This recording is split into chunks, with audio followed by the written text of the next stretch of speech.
पन्हाळा तालुक्यातील कोलोलीमधून गेली 19 वर्ष अखंड पायी पालखी सोहळा श्री क्षेत्र पैजारवाडी येथे जात असतो।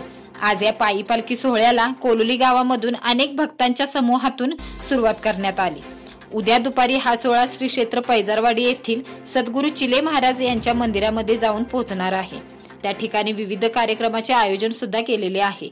सलग 19 वर्ष अखंड पायी पालखी सोहळा हा उपक्रम ओम चैतन्य चिले माऊली भक्तगण मंडळ कोलोली यांच्या वतीने राबविण्यात आलेला आहे। अनेक वर्षांची अखंड परंपरा राबवत या भक्तगण मंडळांमध्ये विविध क्षेत्रातील मान्यवर व सामाजिक कार्यकर्ते महिला सहभागी होत्या।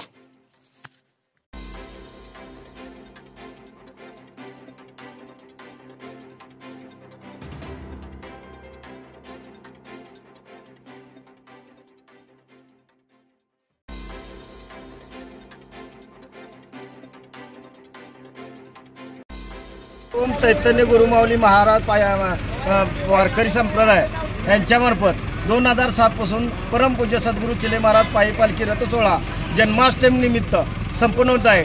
तसेच आज केरली येथे दत्त मंदिरमध्ये